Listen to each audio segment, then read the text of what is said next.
Assalamu alaikum. Britain's Proceeds of Crime Act 2002 is designed to allow confiscation of the proceeds from crime.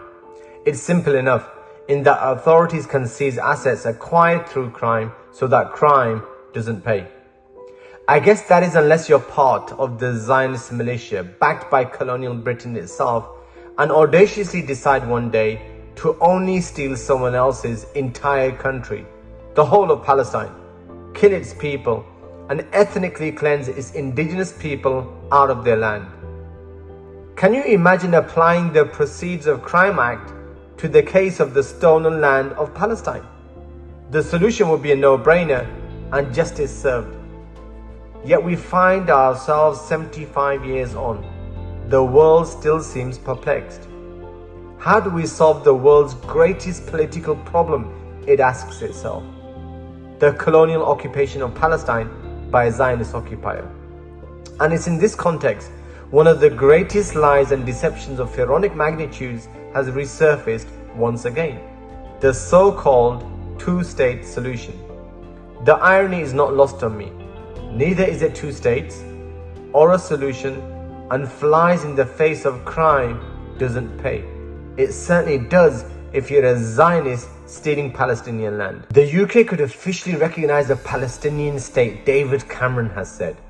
Such deceiving words coming from a colonial power responsible for Zionist occupation is preposterous. Who needs the UK's recognition of Palestine? The world over rightly knows and recognizes Palestine as from the river to the sea, as it always was, is, and will be occupied to be free. In recent days, the G7, US, EU, Saudis have all been chanting the same mantra of two-state solution. So we owe it to know its lies and deception to be able to expose it. Whilst its roots lie in colonialism starting from as early as 1937, the Peel Report, on to 1947, resurfacing in 1967, and then on to the 1990s and the infamous Oslo Accords, it was always a deception. As Zionist ideology by definition is occupation and expansionist with an eye for the whole of Palestine and beyond. Moreover, two-state solution was never a plausible or even a serious attempt to solve the problem. Rather, much more about procrastinating and allowing Zionist colonial expansion. It was and is a political ploy that Imperial West cares and used for political expediency. The idea then eventually turned dormant, becoming obsolete, and later termed a political joke, hence its abject state of failure. And its political expediency once again, that has attempted to resuscitate what was effectively dead and buried. The so-called proposed two-state solution has been referred to as the biggest lie in circulation. Swiss cheese and Israeli table scraps. Not a state in any sense of the word, and it becomes quickly clear why. When it comes to land allocation, the poorest land of Palestine, the Negev Desert, West Bank, Gaza Strip, were assigned to the Arabs, and the most fertile agricultural land in the Galilee, the coastline, were allotted to the Zionists. If we look towards the West Bank, which is allegedly supposed to be part of the Palestinian territory, it is further broken into three areas, A, B, and C. Area A, in which are the major cities of Nablus, Jenin, Ramallah, Bethlehem, forms 18% of the West Bank, yet majority of the Palestinians are concentrated within this 18%. Areas B and C form 82% of the West Bank.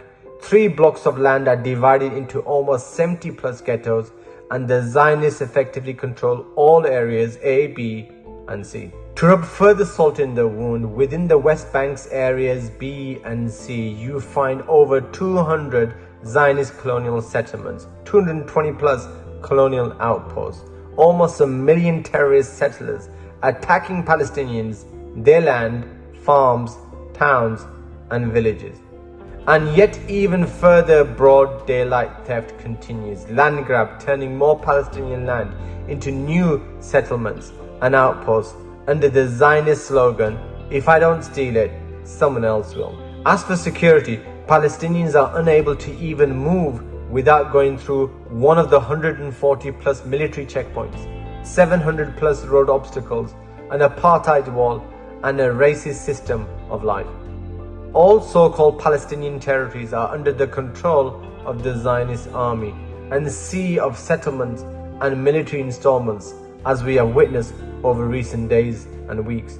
The Zionists control all borders, airspace, and any so-called Palestinian authority must remain demilitarized, devoid of an army and air force over which the Zionists will exercise full military and airspace control.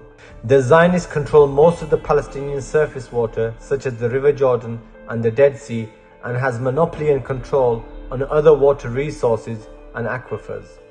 When it comes to the economy, Palestinian farms, lands, businesses, economy, imports, exports, employment, funds all sit in the control of the Zionists. As if that wasn't enough, Palestinians must also abandon the right of return for the millions of their refugees. Abandon the rights to live in 85% of the Palestinian land they were ethnically cleansed from. Abandon Jerusalem, abandon Al-Aqsa, and the list continues. This is what the so-called two-state solution looks like, which the imperialists and their Gulf traitors want to impose to allow them to move onwards to the so-called normalization, also known as betrayal. This deception of so-called two-state solution will never materialize, neither will it work or solve the problem. As firstly, the Zionist expansionist ideology will never and cannot allow the true emergence of Palestine. Secondly, it rewards Zionist colonial occupiers, brazen theft of Palestinian land and rights. Thirdly, it punishes justice and Palestinians. And fourthly, it contradicts the Islamic principle that Islamic land must all be liberated and the sanctity and haram of Al-Aqsa must be preserved. Our responsibility is clear. Firstly, continue to expose the deception called the two-state solution. Secondly, stand for justice until Palestine is free. And thirdly, work to end Zionist occupation of all Palestinian land.